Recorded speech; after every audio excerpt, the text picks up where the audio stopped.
السلام علیکم ورحمۃ اللہ وبرکاتہ۔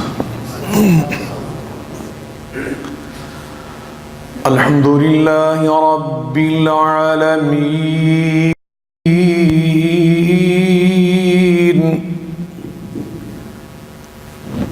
والصلاة والسلام على سید المرسلین وعلى آلہ وصحبہ اجمعین۔ سبحانک لا علم لنا الا ما علمتنا انک انت العلیم الحکیم۔ رب اشرح لي صدري ويسر لي أمري واحلل عقدة من لساني يفقهوا قولي۔ أما بعد فأعوذ بالله من الشيطان الرجيم، بسم الله الرحمن الرحيم۔ يا أيها الذين آمنوا اتقوا الله، يا أيها الذين آمنوا اتقوا الله حق تقاته ولا تموتن إلا وأنتم مسلمون۔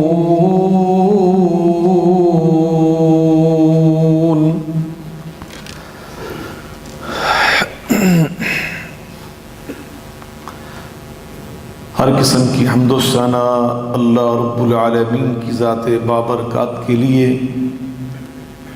بے شمار درود و سلام ہم سب کے ہادی و رہنما جناب محمد مصطفیٰ احمد مجتبیٰ صلی اللہ علیہ وعلی آلہ وسلم کی ذات گرامی پر ہوں۔ بزرگان من، برادران ملت، میں نے ابھی خطبہ مسنونہ کے ساتھ قرآن مجید فرقان حمید کی جو آیہ مبارکہ آپ کے سب نے تلاوت کرنے کی سعادت حاصل کی ہے،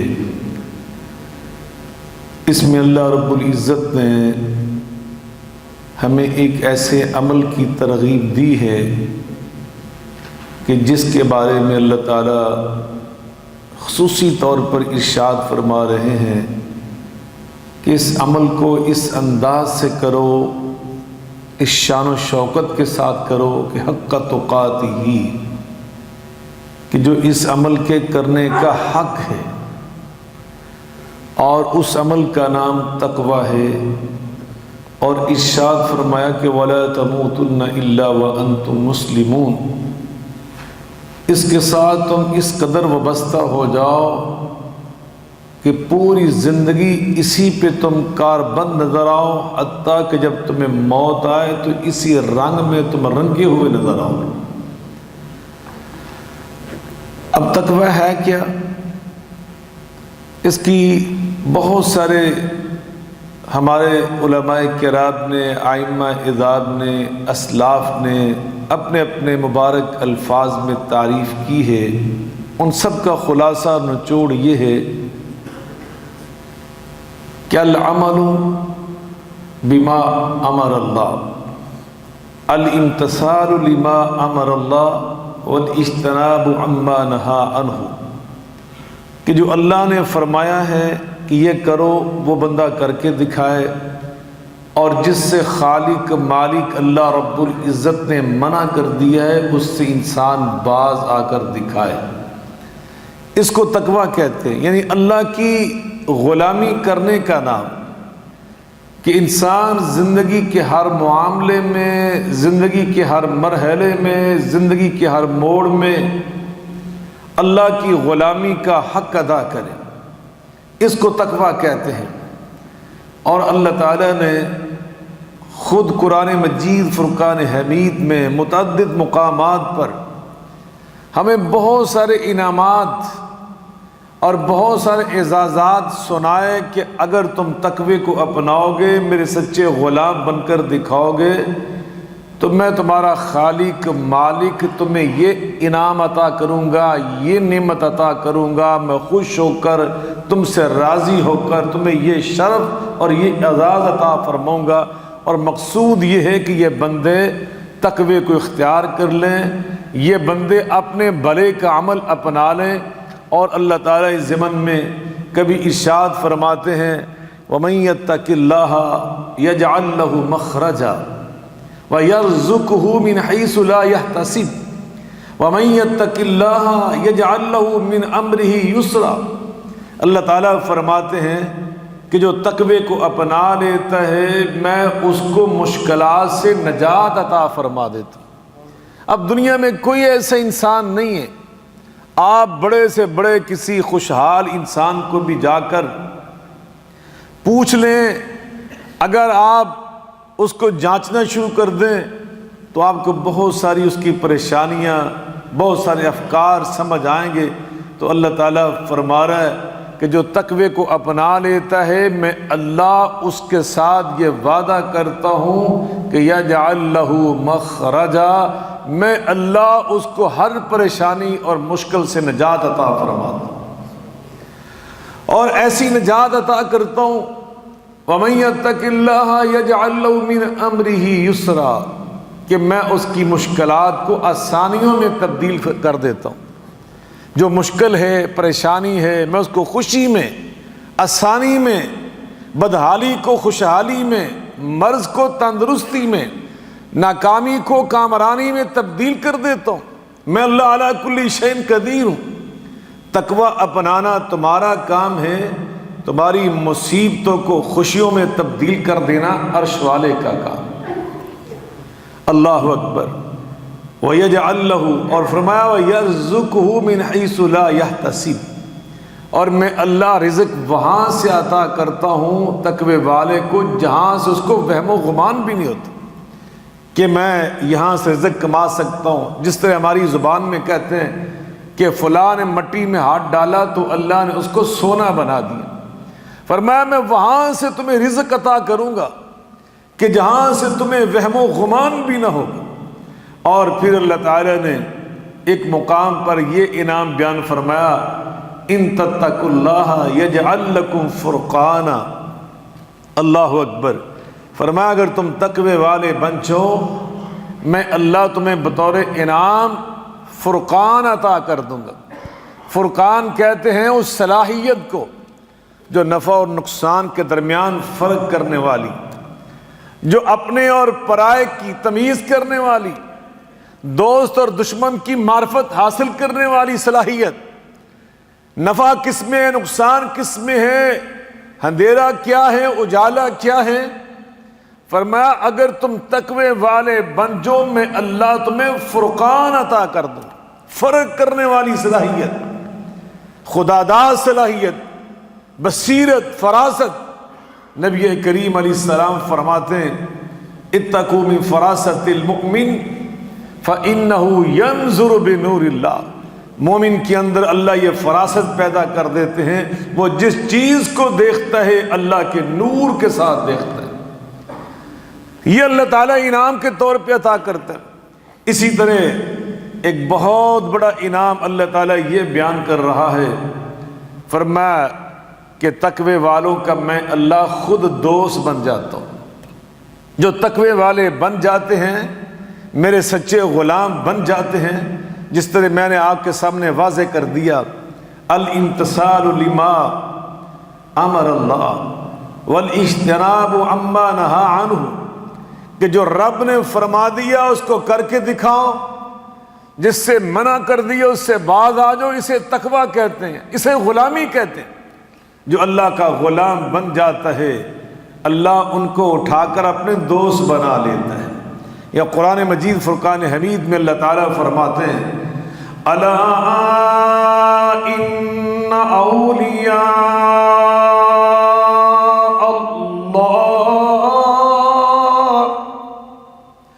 الا ان اولیاء اللہ لا خوف علیہم ولا هم يحزنون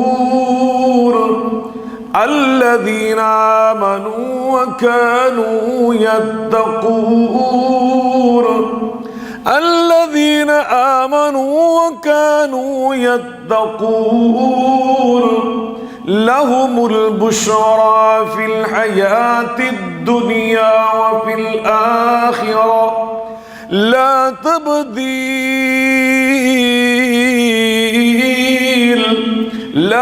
تبديل لكلمات الله ذلك هو الفوز العظيم.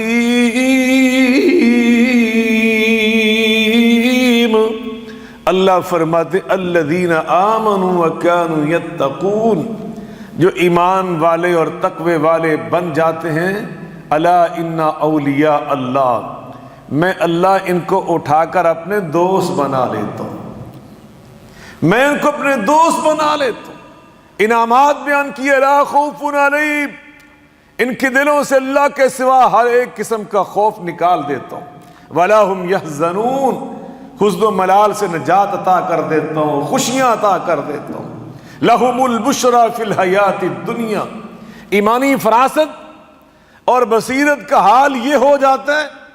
اللہ تعالیٰ فرماتے ہیں لَهُمُ الْبُشْرَى فِي الْحَيَاةِ الدُّنْيَا، جب یہ رات کو سوتے ہیں مفسرین کرام نے لَهُمُ الْبُشْرَى فِي الْحَيَاةِ الدُّنْيَا کا ایک مفہوم یہ بھی پیش کیا ہے کہ اللہ ان کو خواب میں رہنمائی عطا کر دیتا ہے کہ آپ نے کیا کام کرنا ہے، کیا فیصلہ کرنا ہے، کیا موقف ہونا چاہیے، آپ کی کیا رائے ہونی چاہیے، آپ کو یہ کام کرنا ہے یا نہیں کرنا. اللہ کے سچے غلام جو ہوتے ہیں اللہ ان کو اٹھا کر اپنے دوست بنا لیتا ہے. اور پانچویں بات اللہ تعالیٰ بیان کر رہا ہے، فرمایا اللہ ولی الذین آمنوا یخرجہم من الظلمات. میرا خیال آپ تھک تو نہیں گئے؟ کیوں جناب کویت والوں؟ میں نے دوڑ لگائی، میں لاہور سے نکلا دبئی، آج صبح کی بات کر رہا ہوں، دبئی سے دمام سے بائی روڈ سیدھا آپ کے پاس پہنچا. اللہ تعالیٰ میری یہ دوڑ قبول فرمائے اور آپ کا انتظار بھی اللہ قبول فرمائے. اگر تھک گئے تو 5 منٹ میں ختم کر دیتا ہوں، اگر ہمت ہے تو کوئی 20-25 منٹ بیان کر لیتے ہیں. ہے ہمت؟ اب پھر ذرا میرے قریب آ جائیں، آپ بہت دور بیٹھیں، ذرا قریب آ جائیں، وہ جو ساتھی بہت دور ہیں آ جائیں، قریب آ جائیں.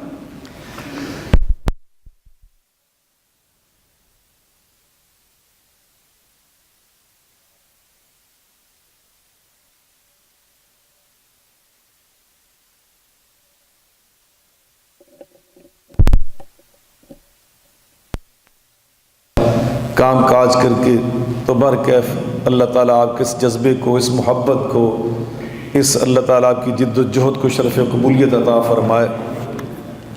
تو میں عرض کر رہا ہوں اللہ تعالیٰ نے کیا فرمایا، اللہ ولی الذین آمنوا یخرجہم من الظلمات.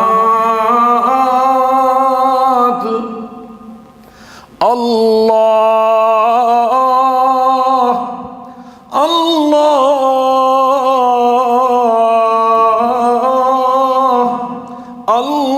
ولی الذین آمنوا یخرجہم من الظلمات الی النور. اللہ فرماتے ہیں اللہ ایمان والوں کو، تقوی والوں کو، اپنے غلاموں کو اپنا دوست صرف نہیں بناتا، بلکہ یہاں اللہ تعالیٰ اور محبت سے فرما رہے ہیں کہ میں اللہ خود ان کا دوست بن جاتا ہوں، میں اللہ ان کا دوست بن جاتا ہوں.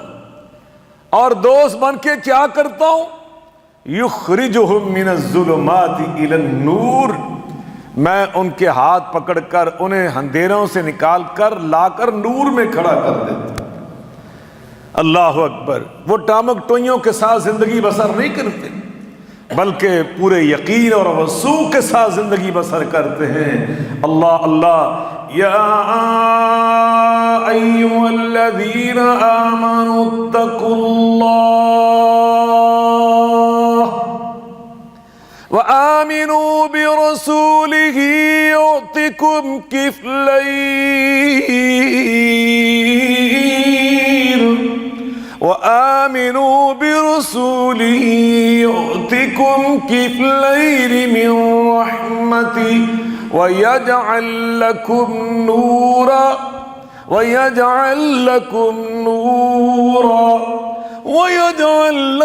نورا تمشون به ويغفر لكم والله غفور رحيم.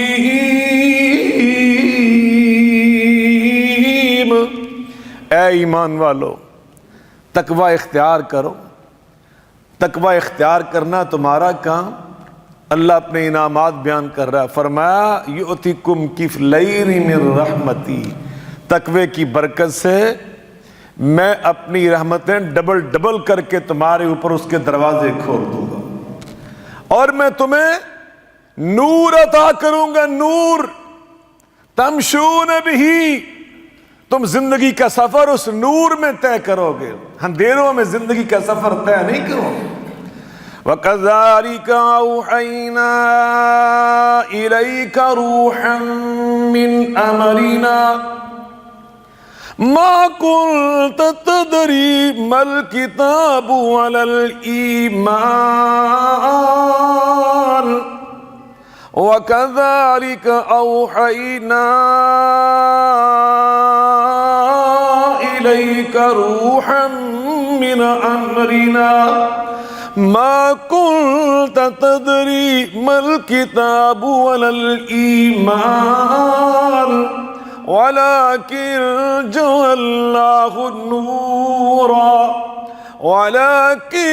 جَعَلْنَاهُ نُورًا نَهْدِي بِهِ مَن نَّشَاءُ مِنْ عِبَادِنَا وَإِنَّكَ لَتَهْدِي إِلَى صِرَاطٍ مُسْتَقِيمٍ. اللہ فرماتے ہیں ہم نے آپ کو یہ کتاب اللہ عطا کی، روحم من امرنا. اللہ اکبر. اور فرمایا وجعلنا نورا، اس کو ہم نے نور بنا کے تمہیں عطا کیا. نہدی بہ من نشاء من عبادنا، جو میرا بندہ بن جاتا ہے، میرا غلام بن جاتا ہے، نہدی بہ، ہم اللہ اس کا ہاتھ پکڑ لیتے ہیں. حدیث پاک ہے، نبی کریم علیہ السلام نے فرمایا انی تارکن فیکم کتاب اللہ. یہ صحیح ابن حبان کے اندر حدیث موجود ہے. میں تم میں اللہ کی کتاب چھوڑے جا رہا ہوں. ہوا حبل اللہ، اور یہ اللہ کی رسی کا نام ہے. ہوا حبل اللہ، یہ اللہ کی رسی کا نام ہے. طرفوا بایدیکم وطرف بید اللہ، اس کا ایک کنارہ تمہارے ہاتھ میں ہوتا ہے اور ایک سرا اللہ کے ہاتھ میں ہوتا ہے. اللہ ہاتھ پکڑ لیتا ہے. اللہ رب العزت خود ان کا ہاتھ پکڑ کر ان کا سہارا بن جاتا ہے، ان کا ہادی بن جاتا ہے. تو میرے بھائیوں، یہ تھے وہ انعامات جو اللہ رب العزت اپنے بندوں کو جو سچے غلام بن جاتے ہیں عطا کرتا ہے. اب ہم نے دیکھنا ہے کہ اللہ تعالیٰ نے اپنی غلامی اور اپنے تقوی کے حوالے سے ہمیں کیا پیغام دیا، کہ تقوی جس کو کہا کہ یہ اللہ کی غلامی کا نام ہے، اللہ کے احکامات کو پورا کرنے کا نام ہے. اللہ نے قرآن پاک کے پہلے صفحے پر، یہ میرے ہاتھ میں آپ دیکھ رہے ہیں، آپ ادھر دیکھیں میری طرف، یہ کیا ہے میرے ہاتھ میں؟ یہ اللہ کا قرآن ہے. اس کے پہلے صفحے پر یہ سورہ فاتحہ ہے، اور دوسرے صفحے پہ اللہ تعالیٰ نے کیا فرمایا؟ الف لام میم ذالک الکتاب لا ریب فیہ ھدی للمتقین الذین یؤمنون بالغیب ویقیمون الصلاة ومما رزقناهم ينفقون والذين يؤمنون بما أنزل إليك وما أنزل من قبلك وبالآخرة هم يوقنون أولئك على هدى من ربهم وَأُولَئِكَ هُمُ الْمُفْلِحُونَ۔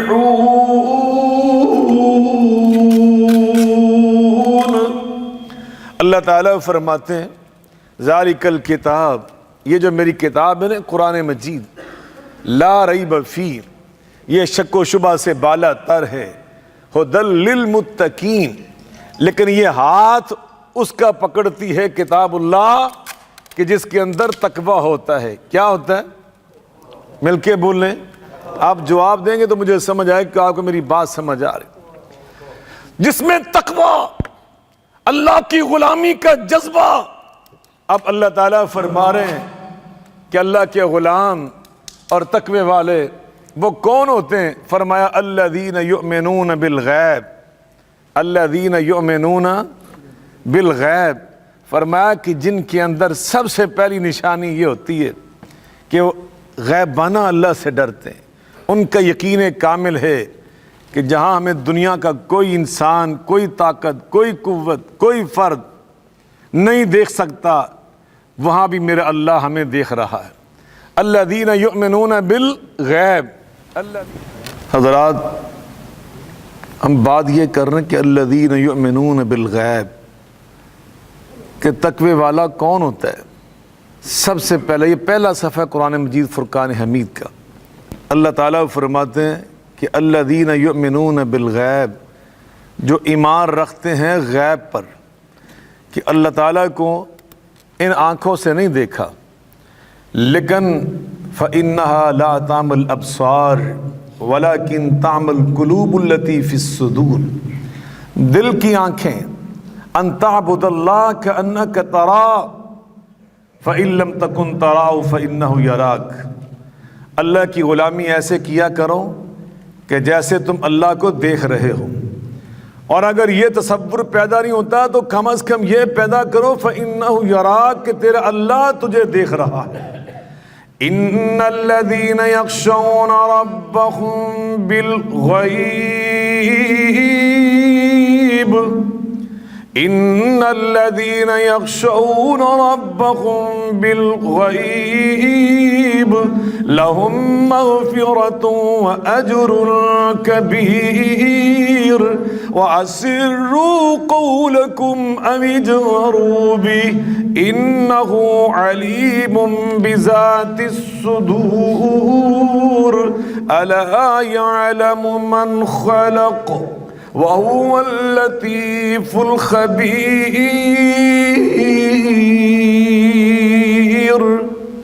بے شک وہ لوگ جو اپنے رب سے ڈرتے ہیں بالغیب، کیوں ڈرتے ہیں؟ ان آنکھوں سے اللہ کو نہیں دیکھا ہوا، لیکن ان کا دل کہہ رہا ہے کہ اللہ ہمیں دیکھ رہا ہے، اللہ ہمیں دیکھ رہا ہے۔ جب یہ انسان کے اندر یہ وصف پیدا ہو جاتا ہے، یہ خوبی پیدا ہو جاتی ہے، آپ مجھے یہ بتلائیں وہ کبھی چوری کر سکتا ہے، کبھی ڈاکو بن سکتا ہے، کبھی ملاوٹ کر سکتا ہے، وہ کبھی بدکاری کر سکتا ہے؟ جب اس کا یقین ہو، اس کا ایمان ہو کہ میرا اللہ مجھے دیکھ رہا ہے، وہ کبھی اس طرح کی برائی نہیں کرتا۔ اللہ قرآن میں اپنے پاک باز نبیوں کی بات کرتا ہے ہمیں سمجھانے کے لیے، ہمارے ایمان کو پختہ کرنے کے لیے۔ ارشاد فرمایا وَكُلًّا نَّقُصُّ عَلَيْكَ مِنْ أَنبَاءِ الرُّسُلِ مَا نُثَبِّتُ بِهِ فُؤَادَكَ وَجَاءَكَ فِي هَٰذِهِ الْحَقُّ وموعظة وذكرى للمؤمنین۔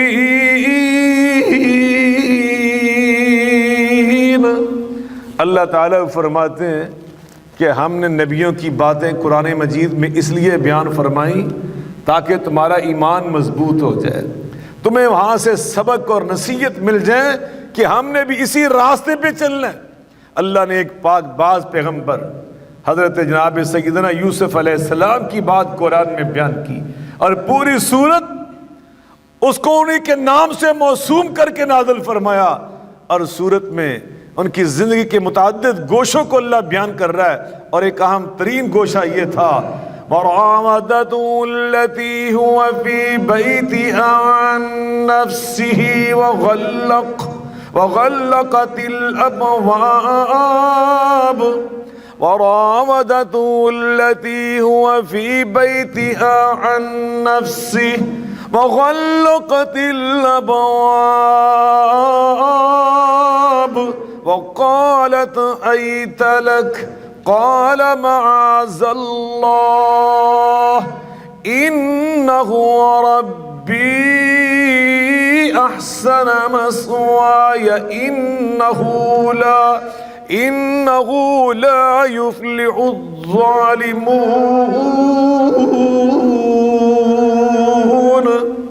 اللہ تعالیٰ فرماتے ہیں وقت کی ایک عظیم عورت، بڑی عورت حضرت یوسف علیہ السلام کو تنہائی میں لے جا کر برائی کی دعوت دیتی، اور ایمان بالغیب کا نمونہ یوسف علیہ السلام نے کیسا پیش کیا، فرماتے ہیں قال معاذ اللہ انہ ربی احسن مثوای، میں اپنے رب کی بغاوت کروں؟ یہ تیرا عقیدہ ہے کہ یہاں پہ کوئی نہیں دیکھ رہا، یوسف کا ایمان یہ ہے کہ میرا رب مجھے یہاں بھی دیکھ رہا ہے۔ ایمان بالغیب، یہ تو اللہ کے پیغمبر ہیں۔ ایک صحابی تھے غنوی رضی اللہ تعالیٰ عنہ، نبی کریم علیہ السلام نے ان کی ڈیوٹی لگائی تھی، وہ مکہ معظمہ میں، مدینہ منورہ سے مکہ معظمہ میں آیا کرتے تھے، رات کے اندھیروں میں جو ان کی ذاتی اور نجی جہلیں تھیں ان کو توڑ کر وہاں پر جن صحابہ کرام کو نجائز طور پر انہوں نے قید کر رکھا ہوا تھا ان کو چھڑا کے لے جاتے تھے۔ ایک رات نبی پاک علیہ السلام کے عائد کردہ ڈیوٹی کو پورا کرنے کے لیے مکہ معظمہ میں کھڑے تھے چھپ کر، آپ کا سایہ چاند کی چاندنی میں زمین پہ پڑ رہا تھا۔ دور جاہلیت کی ایک واقف عورت نے، وہ اتنی ذہین تھی، آپ کے سائے سے آپ کو پہچانا اور کہتی مرحباً، خوش آمدید۔ آپ فرماتے بی بی وہ وقت گزر چکا، اب میں پاک باز پیغمبر محمد مصطفیٰ علیہ السلام کا کلمہ پڑھ چکا ہوں، اب یہ تیری توقع پوری نہیں ہو سکتی۔ اس نے دھمکی دی، کہا میں بھی شور مچا دوں گی، مکہ معظمہ کے لوگ تو پہلے ہی تیرے در پہ ہیں، وہ ابھی تم پکڑے جاؤ گے، مارے جاؤ گے۔ آپ فرماتے ہیں میں جان قربان کر سکتا ہوں لیکن اللہ کی حد کو نہیں توڑ سکتا، اور بڑی مشکل سے بھاگ کر وہاں سے اس نے جان چھڑائی، بڑی مشکل سے جان بچائی، لیکن یہ واضح کر دیا کہ ایمان بالغیب یہ اللہ کے متقی بندوں کی پہلی نشانی ہوتی ہے۔ اللہ کرے آج ہر مسلمان اپنے اندر یہ چیز پیدا کر لے، ایمان بالغیب۔ اللہ اکبر۔ وَيُقِيمُونَ الصَّلَاةَ، اور دوسری نشانی جن کا ہاتھ قرآن پکڑتا ہے، جن کی زندگی میں اللہ آسانیاں پیدا کرتا ہے، جن کو اللہ تعالیٰ غیبانہ رزق عطا کرتا ہے، اللہ جن کی مشکلات کو آسانیوں اور خوشیوں میں تبدیل کرتا ہے، وہ سارے انعامات جو آپ نے سنے یہ اللہ انہیں عطا کرتا ہے جن کے اندر دوسری خوبی یہ ہوتی ہے وَيُقِيمُونَ الصَّلَاةَ، وہ نمازی ہوتے ہیں۔ وہ کیا ہوتے ہیں؟ مل کے بول لیں ماشاءاللہ۔ آپ تو یہاں یہ عرب ملکوں کی برکت میں دیکھتا ہوں، معاشرے کا بڑا فرق پڑتا ہے، ماحول کا بڑا فرق پڑتا ہے۔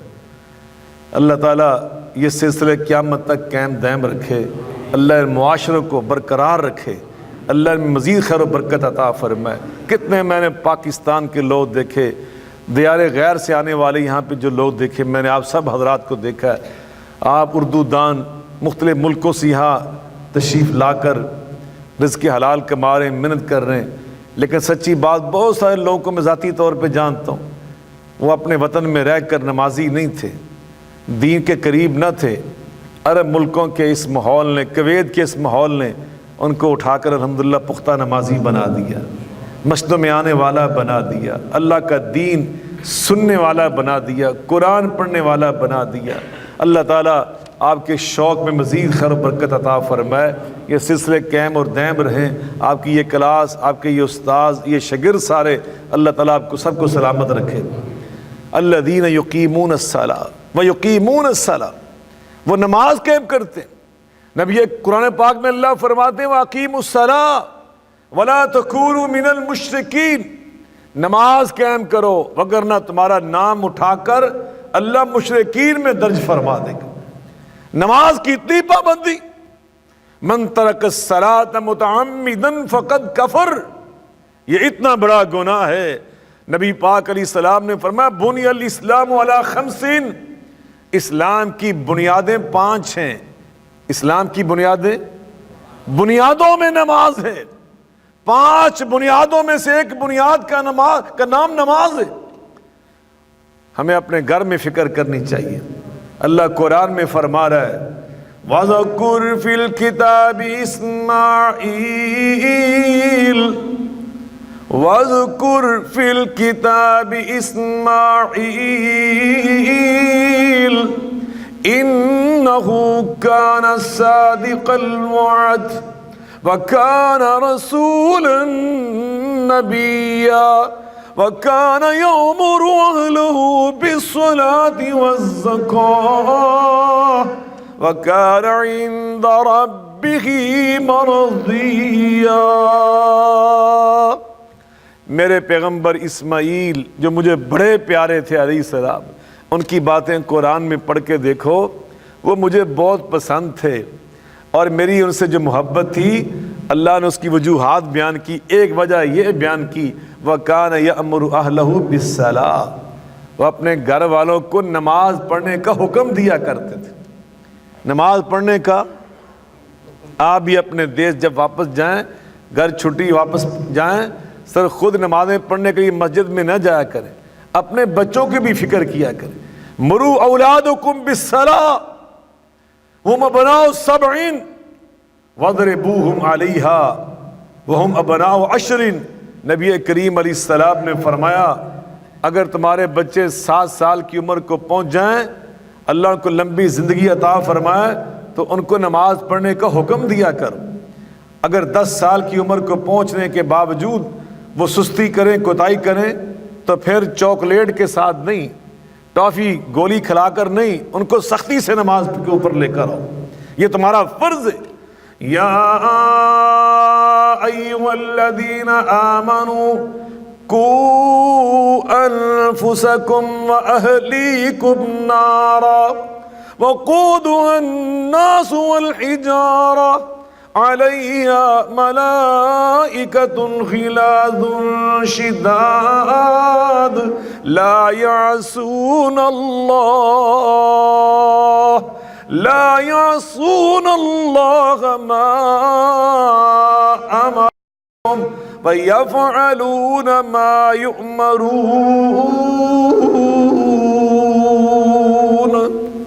ایمان والو، اپنی جانوں کو جہنم سے بچانے کی فکر کرو، صرف اپنی جانوں کو ہی نہیں، وَأَهْلِيكُمْ، اپنے گھر والوں کو بھی جہنم سے بچانے کی فکر کس نے کرنی ہے؟ ایمان والوں کو اللہ کیا فرما رہا ہے؟ اپنے آپ کو بھی جہنم سے بچانے کی فکر کرو اور اپنے گھر والوں کو بھی جہنم کی آگ سے بچانے کی فکر تم خود کرو، فرشتے نہیں کریں گے، تمہیں پابند بنایا۔ کلکم رائن وکلکم مسئول عن رعیتہ، اگر چاہتے ہو تیرے گھر میں اللہ آسانیاں پیدا کرے تقوی کی برکت سے، تو میرے بھائی تقوی کی نشانیوں میں سے ایک نشانی یہ ہے کہ میرے اور آپ کے گھر میں نماز کا ماحول قائم ہونا چاہیے۔ وَمِمَّا رَزَقْنَاهُمْ يُنْفِقُونَ، اور جو اللہ نے رزق دیا ہے اس رزق میں سے اللہ کی راہ میں خرچ کریں۔ وہ رزق والدین پہ خرچ کرو، وہ رزق اپنی بیوی پہ خرچ کرو، وہ رزق اپنی اولاد پہ خرچ کرو، وہ اپنے بہن بھائیوں پہ خرچ کرو، وہ اپنے عزیز و اقارب پہ خرچ کرو، وہ اپنے ماحول میں، اپنے معاشرے میں رہنے والے جو کمزور لوگ ہیں، وفی اموالہم حق معلوم للسائل والمحروم، جو محروم لوگ ہیں، سائل ہیں، مسکین ہیں، یتیم ہیں، بیوہ بہنیں، ان کی فکر کرو، یہ ہماری ذمہ داری ہے۔ یہ ہے تقوی، یہ اللہ کی غلامی۔ میں قرآن کی تعلیم پہ قربان جاؤں، اللہ کیا فرما رہا ہے؟ صرف وہی خرچ نہیں کرے گا کہ جس کو میں نے کروڑ روپیہ دیا ہے، ارب روپیہ دیا ہے، نہیں۔ وَمَنْ قُدِرَ عَلَيْهِ رِزْقُهُ فَلْيُنْفِقْ مِمَّا آتَاهُ اللَّهُ، جس کا رزق بہت تھوڑا سا ہے اس کو کیا کرنا چاہیے؟ اسے خرچ نہیں کرنا چاہیے۔ کیوں حضرت حافظ صاحب؟ اللہ قرآن میں کیا فرما رہا ہے؟ جس کا رزق کم ہے اس کو تھوڑے میں سے تھوڑا خرچ کرنا چاہیے۔ اتقوا النار ولو بشق تمرۃ، آدھی کھجور اللہ کی راہ میں دے سکتے ہو تو آدھی کھجور اللہ کی راہ میں دے دو۔ اللہ تو آدھی کھجور والا سخی یہ بھی دیکھنا چاہتا ہے۔ فرمایا جو بندہ اللہ کی راہ میں کھجور کا ایک دانہ دیتا ہے اسے شرمانا نہیں چاہیے کہ لو جی یہ کھجور کا دانہ ایک چھوارا، اس کا میں نے کیا دینا ہے۔ فرمایا ان اللہ تعالی یقبلها بیمینہ، اللہ اپنا دایاں ہاتھ کما یلیق بجلالہ وشانہ، اللہ کا دایاں ہاتھ کیسا ہوتا ہے یہ میرا اللہ ہی جانتا ہے۔ چونکہ نبی پاک علیہ السلام نے فرمایا، اس لیے ہم ترجمہ کر رہے ہیں۔ فرمایا اللہ رب العزت کھجور کے ایک دانے کو حقیر اور معمولی سخاوت سمجھ کر رد نہیں کرتا، بلکہ اپنا دایاں ہاتھ مبارک آگے بڑھا کر خود قبول فرماتا ہے، خود وصول کرتا ہے، پھر اس کو بھول نہیں جاتا کہ لو کھجور کا ایک دانہ نہیں، ثم یربیہا، پھر اللہ اس کی پرورش کرتا ہے، نشو و نما کرتا ہے۔ قیامت کا جب دن ہوگا، نیکیاں برائیاں پرڑوں میں ڈالی جائیں گی، تو فرمایا کھجور کا یہ ایک دانہ جب لایا جائے گا تو احد پہاڑ کے برابر ہوگا، احد پہاڑ کے برابر۔ وَمِمَّا رَزَقْنَاهُمْ يُنْفِقُونَ، مزدور ہیں تو تب بھی اللہ کی راہ میں خرچ کیا کرے۔ یاد رکھیں اللہ قرآن میں وعدہ کر رہا ہے، مَثَلُ الَّذِينَ يُنْفِقُونَ أَمْوَالَهُمْ فِي سَبِيلِ اللَّهِ كَمَثَلِ حَبَّةٍ أَنبَتَتْ سَبْعَ سَنَابِلَ فِي كُلِّ سُنبُلَةٍ مِّائَةُ حَبَّةٍ وَاللَّهُ يُضَاعِفُ لِمَن يَشَاءُ وَاللَّهُ وَاسِعٌ عَلِيمٌ۔ اللہ کی راہ میں خرچ کرنے والے سن لیں، ان کی مثال بیج کے ایک دانے کی ہے۔ گندم کا ایک دانہ کسان اللہ کے سپرد کرتا ہے، اللہ اس کو 700 دانہ بنا کر واپس لوٹاتا ہے۔ قرآن میں اللہ فرما، وہ کسان چاہے مسلمان ہو چاہے غیر مسلم کوئی فرق نہیں ہے، لیکن سخاوت کرنے والا مسلمان اللہ پہ اعتماد کرتے ہوئے ایک کھجور کا دانہ دے گا، اللہ 700 کھجوریں واپس لوٹائے گا۔ ایک دینار دو گے تو کتنے ملیں گے؟ کیوں جناب؟ میں نہیں کہہ رہا، پنجابی سمجھتے ہیں آپ؟ سمجھتے ہیں نا؟ یہ میں نہیں کہہ رہا، یہ کون فرما رہا ہے؟ میرے ذرا زور سے بول لیں، میرا اور آپ کا اللہ فرما رہا ہے۔ میرا اللہ فرما رہا ہے مثال دے کر کہ جب ایک کسان، ایک ذمہ دار، وہ چاہے غیر مسلم بھی کیوں نہ ہو، حتیٰ کہ ملحد بے دین اللہ کی ذات پر یقین نہ رکھنے والا، ایمان نہ رکھنے والا بھی ہو، تو فرمایا میں اس کے ایک دانے کو 700 دانہ بنا کے واپس اس کے دامن میں ڈالتا ہوں، تو تم تو میرے بندے، میرے غلام، میرے پرہیزگار بندے بن کر میرے اوپر یقین کر کے کھجور کا ایک دانہ دو گے، ایک دینار دو گے تو میں کتنے واپس لوٹاؤں گا؟ یہ قرآن میں اللہ نے بیان کی۔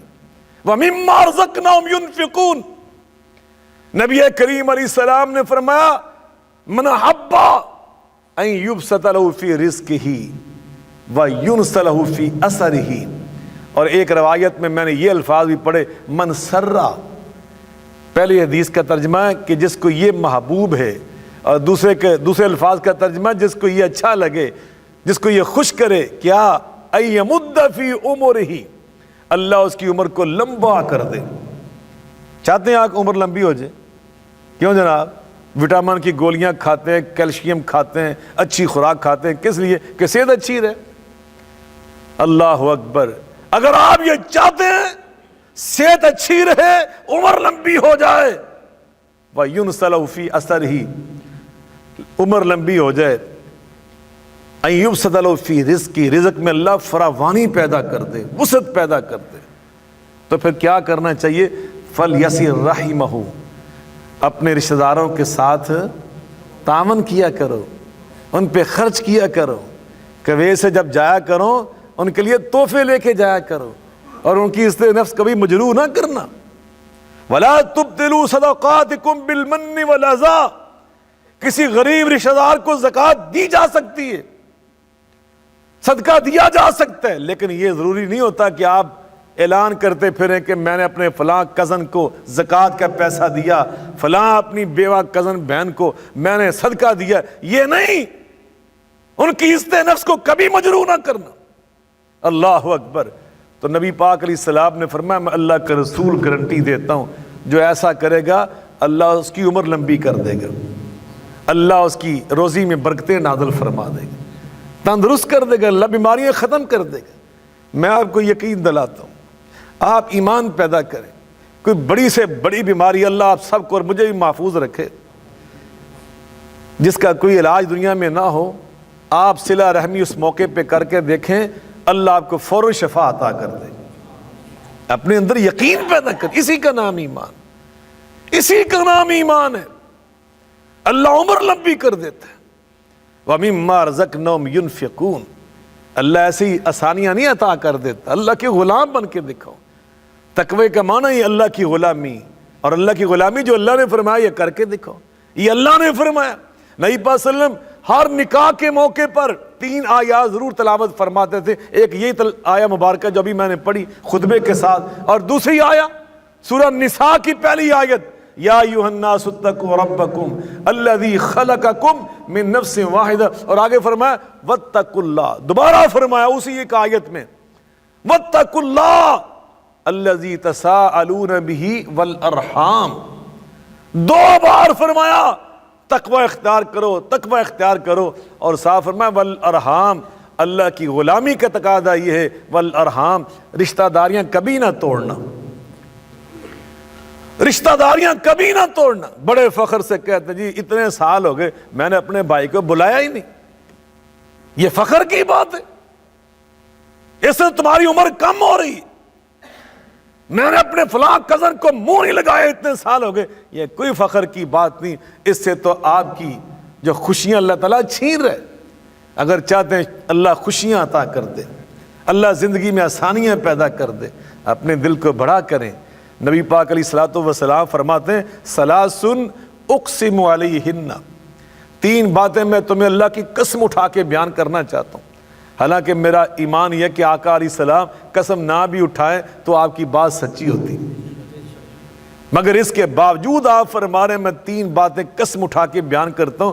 ان میں آپ نے ایک فرمایا ما نقص مال عبد من صدقہ، جس مال سے اللہ صدقہ کرنے کی توفیق عطا کر دیتا ہے وہ مال کبھی کم نہیں ہوتا، وہ مال کبھی، یہ کس نے فرمایا اور قسم اٹھا کے فرمایا؟ ہمیں پھر بھی یقین نہ آئے تو ہم ہیں کیا، ہماری حیثیت کیا ہے؟ اسے ایمان کہتے۔ فرمایا ما زاد اللہ عبدا بعفو الا عزا، جو اپنے کسی عزیز کو، کسی دوست کو اس کی غلطی معاف کر دیتا ہے، میں اللہ کا قسم اٹھا کے کہتا ہوں معاف کرنے والے کی عزت کم نہیں ہوتی، اللہ اس کی عزت کو اور بڑھا دیتا ہے۔ ما تواضع احد للہ الا رفعہ اللہ، اور جو اللہ کو راضی کرنے کے لیے جھک جاتا ہے اللہ اس کو اور بلند کر دیتا ہے، اللہ اس کو اور بلند کر دیتا ہے۔ وَمِمَّا رَزَقْنَاهُمْ يُنْفِقُونَ خَيْرُكُمْ خَيْرُكُمْ لِأَهْلِهِ، بعض اوقات بیویاں بیچاری، ہم ساری دنیا میں بڑے دوستوں کے ساتھ کھانے کھایا جا رہے، ہوٹلنگ ہو رہی ہے، جب بیوی بیچاری کہتی ہے تو وہاں ہمارے اصول ضابطے قانون بڑے سخت ہو جاتے ہیں۔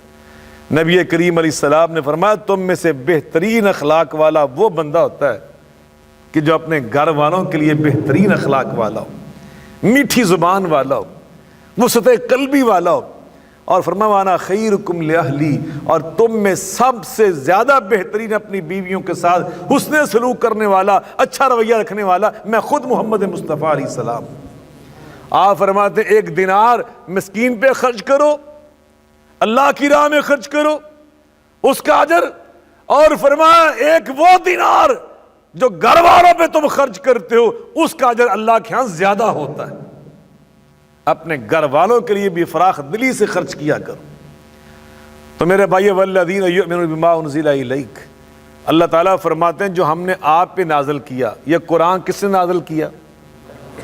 یہ جو ساری باتیں میں سنا رہا ہوں کہ 1 دینار دینے سے اللہ 700 دینار عطا کرتا ہے، یہ کس نے بیان کیا ہے؟ یہ قرآن نے بیان کیا۔ والذین یؤمنون بما انزل الیک، جو ابھی میں نے حدیث پڑھی کہ کسی کو معاف کرنے سے عزت کم نہیں ہوتی، عزت زیادہ ہوتی ہے، صدقہ کرنے سے مال کم نہیں ہوتا، مال زیادہ ہوتا ہے، یہ ساری چیزیں والذین یؤمنون بما انزل الیک یہ میرے مصطفیٰ علیہ السلام پہ کس نے نازل کی ہیں؟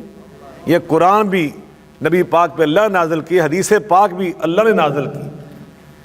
وانزلنا الیک الذکر لتبین للناس ما نزل علیہم وما انزل من قبلک، اور جو آپ سے پہلی کتابیں نازل کی گئیں ان پر بھی ایمان لاتے ہیں۔ اللہ نے بار بار قرآن میں تورات کا ذکر نہیں کیا، کیوں جناب؟ انجیل کا ذکر نہیں کیا؟ وعدن علی حقا فی التوراۃ والانجیل والقرآن، اور کبھی اللہ فرماتا ہے ذالک مثل فی التوراۃ ومثل فی الانجیل، اللہ انجیل کے بارے میں فرما رہے وآتیناہ الانجیل فی ہدی ونور بل تؤثرون الحیاۃ الدنیا والآخرۃ خیر وابقی ان ھذا لفی الصحف الاولی صحف ابراہیم و موسیٰ۔ اللہ نے ہمیں تعصب نہیں سکھایا، اللہ نے ہمیں وسعت قلبی سکھائی، وسعت قلبی۔ میں سمجھتا ہوں یہ ہمارے اندر یہ چیزیں پیدا ہونی چاہیے۔ اسلام نے تو فرمایا یہ اللہ کی غلامی کا نام ہے، تعصب اللہ کی غلامی کا نام نہیں ہے، یہ تو اللہ کی بغاوت کا نام ہے، یہ اللہ کی حکم عدولی کا نام ہے۔ اولئک علی ھدی من ربہم، فرمایا اللہ رب العزت نے جو ایسا کرتے ہیں یہ ہدایت یافتہ ہیں، واولئک ھم المفلحون، یہی فلاح پانے والے ہیں۔ تو میرے بھائیوں یہ وہ تعلیمات ہیں الحمدللہ کہ جس کا احساس پاکستان کے تمام مکاتب فکر کے علماء نے، چونکہ عرب ملکوں کے اندر ہم نے یہ خوبی دیکھی۔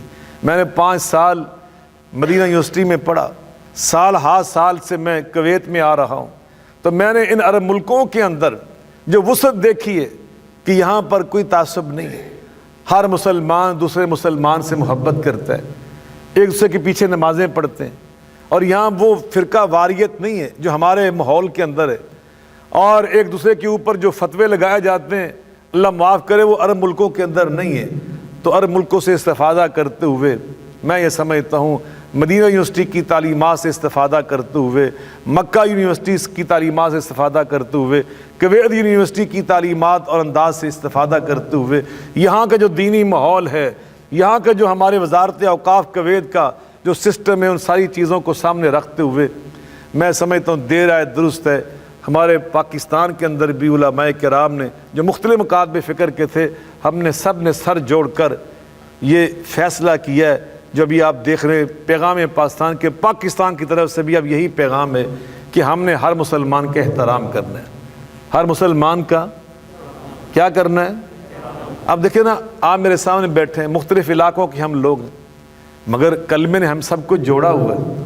اب کویت کے ساتھیوں سے، کویت کے عربیوں سے ہماری محبت کیوں ہے؟ ہماری دل کے اندر اور ان کے دل میں جو محبت ہے، اختلافات میرے اپنے حقیقی بھائی سے بھی ہو سکتے ہیں، آپ کے ہو سکتے ہیں، کزن سے ہو سکتے ہیں، اپنے ہم وطن سے ہو سکتے ہیں، لیکن یہ چیزیں الگ ہوتی ہیں بعض اوقات معاملات کے اندر، کاروبار کے اندر، لیکن بحیثیت کلمہ گو دنیا کا ہر مسلمان ہمارا بھائی ہے، ہر کلمہ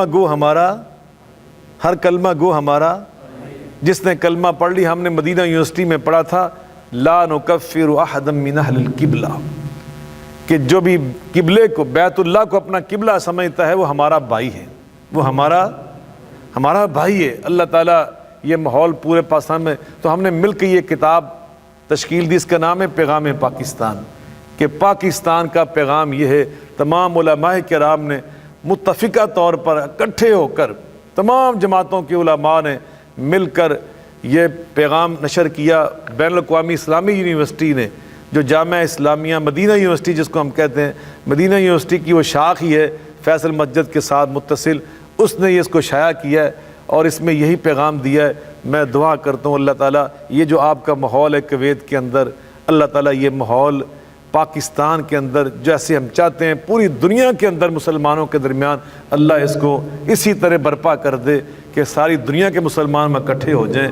اور صرف مسلمانوں کی بات اس میں نہیں کی، اس میں یہ بات بھی کی گئی کہ جو دنیا کے اندر غیر مسلم رہتے ہیں اور خاص طور پہ جو ہمارے اپنے ملکوں کے اندر رہتے ہیں، ان کے ساتھ ہمارا رویہ، ہمارا برتاؤ، ہمارا طرز معاشرت وہ بھی بہت ہی خوبصورت ہونا چاہیے، اخلاق والا ہونا چاہیے، میٹھی زبان والا ہونا چاہیے، حکمت ہونا چاہیے، دنائی والا ہونا چاہیے، ہمدردی والا ہونا چاہیے، خیر خواہی والا ہونا چاہیے۔ وَلَقَدْ كَرَّمْنَا بَنِي آدَمَ، ہم نے اللہ فرماتے ہیں سارے بنی آدم کو عزت عطا کی ہے، سارے بحیثیت بنی آدم ایک دوسرے کے بہن بھائی ہیں، تو اس لیے فرمایا اللہ رب العزت نے کہ ان سب کی قدر کرو۔ لیکن جو اخوت اسلامیہ ہے، چونکہ ہمارا یہ موقف ہے کہ سارے انسان نبی پاک کی امت دعوت ہیں، لیکن جو کلمہ پڑھ لیتا ہے وہ امت اجابت بن جاتا ہے، وہ اخوت اسلامیہ کے اندر شامل ہو جاتا ہے۔ یہ ہمارے ایمانی بھائی ہیں، دینی بھائی ہیں، باقی ساری انسانی برادری ہے ہماری۔ تو اس لیے ہم سب نے انشاءاللہ مل کر جو مسلمان ہیں اپنے اپنے ماحول میں، اپنے اپنے معاشرے میں اسلام کا پیغام دینا ہے، اسلام کے نمائندہ بن کر، رحمت للعالمین وسلم کے نمائندہ بن کے انشاءاللہ اپنے اچھے اخلاق سے پیش آنا ہے۔ میں دعا کرتا ہوں اللہ رب العزت مجھے بھی آپ کو بھی توفیق عطا فرمائے۔ اور پھر میں آخر میں دعا کرتا ہوں کویت کے لیے کہ اللہ تعالیٰ یہ جو ماحول ہے، یہ جو امن ہے، استقرار ہے، استحکام ہے، خوشحالی ہے، امن ہے، اللہ تعالیٰ اس کو برقرار رکھے۔ اور یہاں پہ جو فرقہ واریت سے ایک پاکیزہ ماحول ہے، اللہ تعالیٰ اس ماحول کو نظر بد سے محفوظ رکھے۔ اور جو ہماری یہاں حکومت کام کر رہی ہے، اللہ تعالیٰ انہیں قیامت تک آباد رکھے اور ہمت اور توفیق عطا فرمائے اور ان کی حفاظت فرمائے۔ اور آپ حضرات جو رزق حلال کمانے کے لیے پردیس میں آئے ہوئے ہیں، اللہ آپ سب کی حفاظت فرمائے، آپ کے گھروں کی حفاظت فرمائے۔ اور آپ کا جو یہ سسٹم چل رہا ہے کلاس کا، آپ کو اللہ تعالیٰ اور آپ کے استاد محترم پروفیسر حافظ سید حبیب اللہ بخاری صاحب اور ان کی پوری ٹیم اور تمام رفقا کو اللہ تعالیٰ جزائے خیر عطا فرمائے۔ وآخر دعوانا ان الحمد للہ رب العالمین۔